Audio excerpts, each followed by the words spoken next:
Say the truth hurts, so you about to feel pain, and I gotta do work, God said I gotta do work, cause it's off with the name, savage truth, the savage truth, it's the savage truth, the savage truth, the savage. Welcome to The Savage Truth. I am Pastor Roy Dockery, and whether you're joining us on the podcast, if you got early access to this video on Patreon, or if you're checking it out because you saw the prompt and the notification that new information has dropped in the Discord, just want to thank you for joining us. And even if you're, if you're a regular listener and this got downloaded to your podcast playlist, and so you're listening to it on your way to work, on your train ride, on your plane ride, thank you for tuning in. We thank you for your continued support, sharing the content, engaging with the content, dropping your comments, and asking your questions. So, I've been married for almost 15 or for over 15 years now. And we're a relatively young couple to be married that long, right? Especially in our current age, people get married a lot older. I turned 40 in 2022, and I've already been married for 15 years. We have 3 children.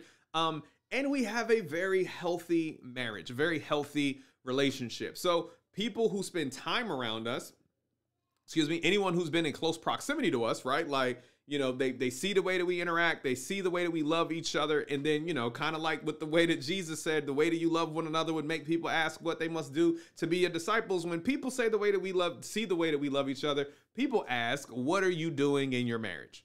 So I have a book that honestly, I started the outline of the book like within 8 months of us getting married, right? And it was called The 4 F's of a Peaceful Marriage. And I wrote this outline, and I was telling my wife, and I'm like, I think God's giving me some pointers here. God's giving me some framework. And I think if we apply this, our marriage will be happy. And I want to share this with the world. And then my brain was like, but you've been married for 8 months. No one's going to listen to you. So how about you apply your foundation, right? You are your own test case and see if it works. So 15 years later, here we are, happy, peaceful, healthy marriage, and we were applying those 4 F's. So we'll talk about those 4 F's at a different time, because I know this is YouTube and everybody wants a quick answer, right? Y'all don't want to go through 4 F's and chapters of a book, and we do couples counseling, premarital, postmarital counseling, and we use these 4 F's to navigate people through asking some real questions, having some savage truth discussions around, do you want to be together? Are you really committed to this, right? Like, are you in alignment? Do you want to walk in the same direction?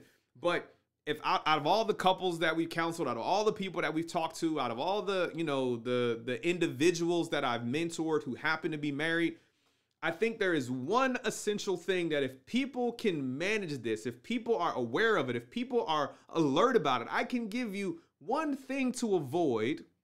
One thing. I know how y'all are, right? Like, let me go over here.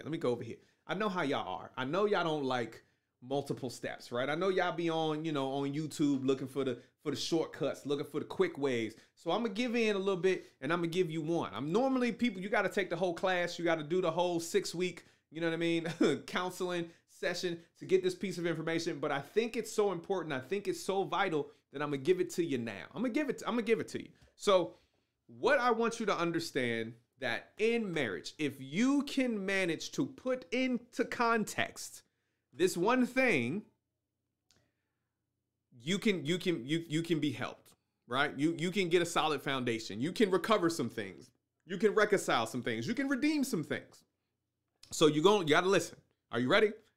Okay, now I'm just making an anticipation build, because I know you're a captive audience at this point, right? So the one thing that I would recommend that you do, the one thing that you need to understand in marriage, is that you cannot, you should not compete. Do not compete. Do not compete. Right? We live in a society where there's a battle going on between genders. There's a battle for gender equality. There's a battle for gender identity. There's a battle for power, right? Because men in masculine societies have abused power. That misogyny has reigned supreme, right? Racism has reigned supreme. There's a lot of systems that have been oppressing people. We get it. We all get it. But in the concept of a family, the problem is we're bringing some of that into our household, and it's causing us to compete when God created the family structure to be fruitful and to multiply.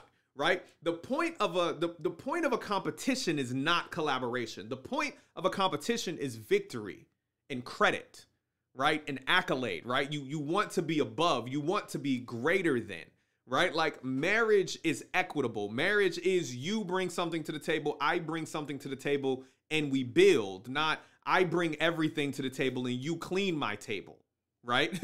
Because you're here to serve me. And that happens with men and women. I've seen it in both regards, depending on who makes the most money, right? So don't jump on me now. I'm not just talking about housewives. I know I have a stay-at-home wife, but my wife is the CEO of the Dockery Corporation, and is more valuable than almost, than I am, which means she's also more valuable based on what she do than most of y'all. And anybody who has a stay-at-home wife, we all know we can't afford them because they are too valuable.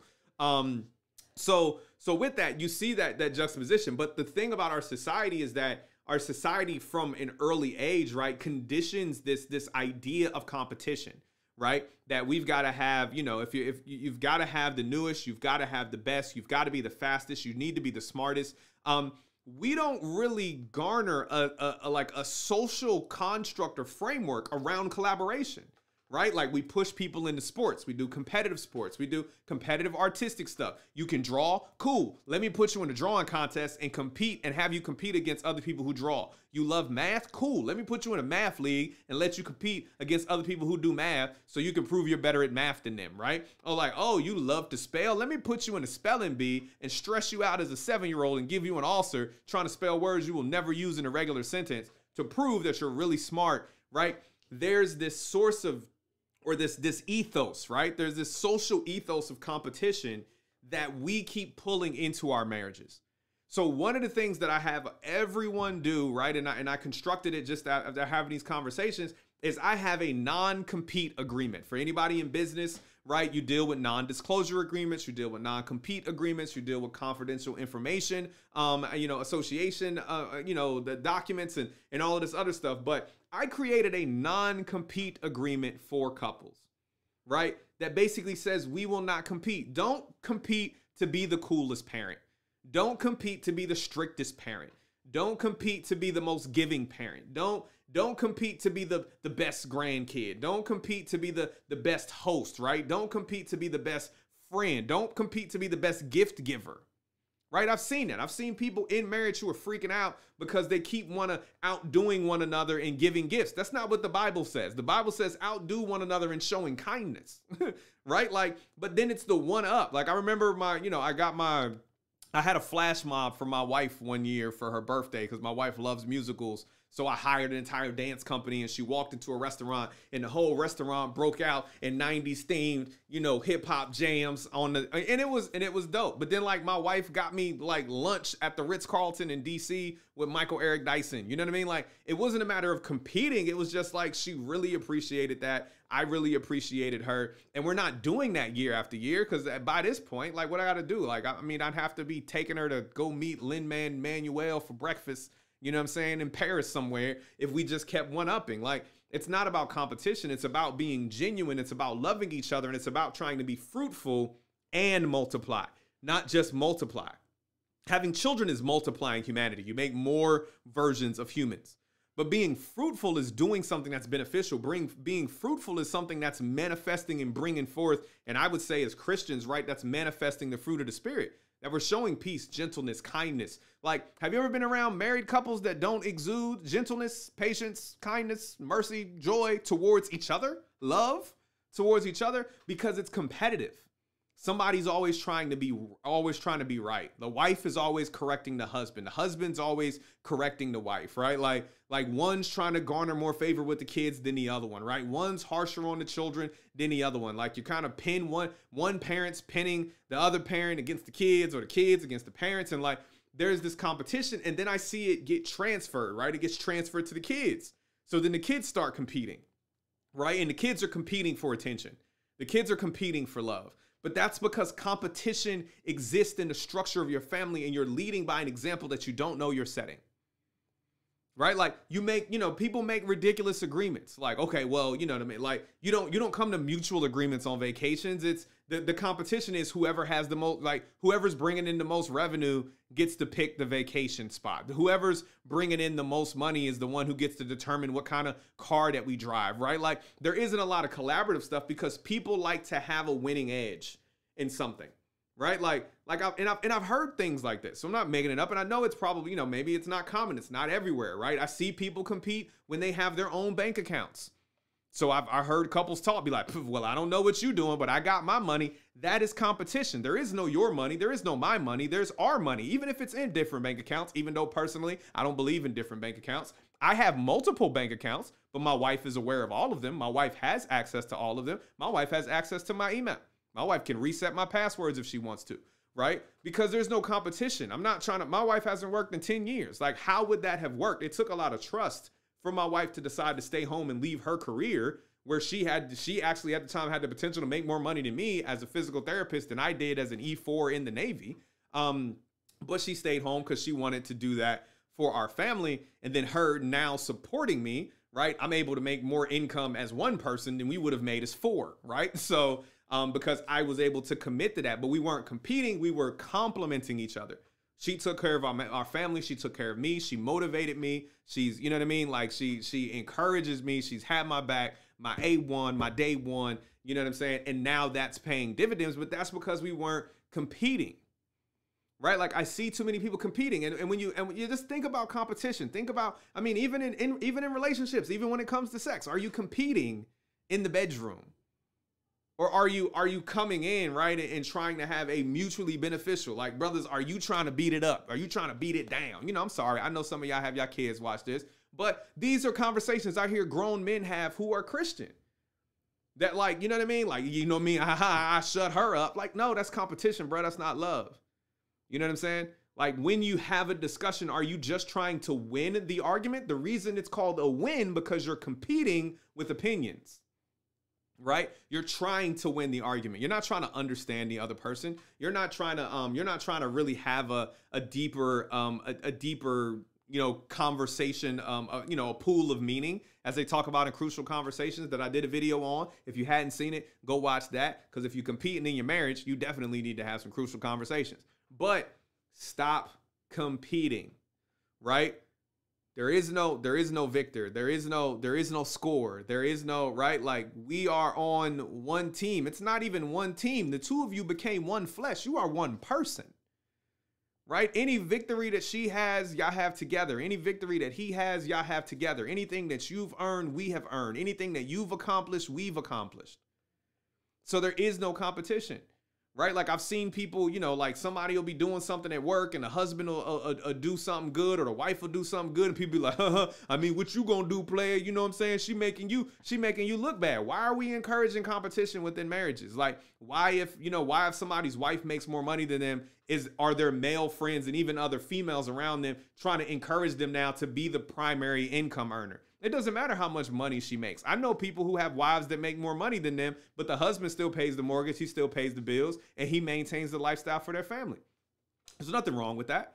You know what I mean? Because they're not competing, right? That means they can take some dope vacations. That means they can probably pick up some extracurricular activities for their kids. Because when they're doing it together, it's not a matter of you're doing better. It's we are doing well. When there is no you and I, when it's just we, right? Because again, from a Christian perspective, the two of you plus God, the three of you, should be one, right? So, man, woman, God, that is the definition of marriage to me, right? So when the three of you together become one, right? And from a Christian perspective, like, then that's what you're doing and you're carrying that forward. So like, that is your relationship, right? That is your goal. And I think this applies to anybody, even if you're not Christian. I don't care.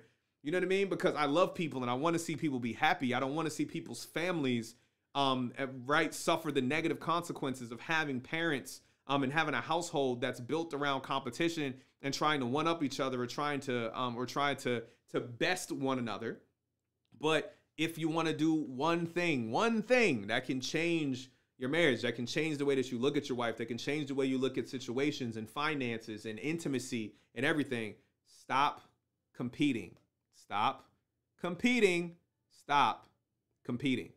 I know the world tells us there's a battle of the sexes. I know the red pill crew and toxic masculinity and feminism and all of this other stuff is telling us that we should be at each other's throats, but that is not how God designed us. Yes, men had power and they abused it. Yes, women have been oppressed, right, and put in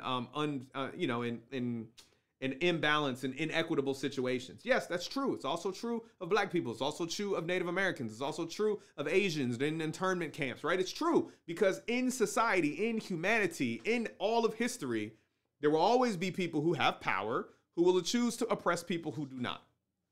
That's just what it is, okay?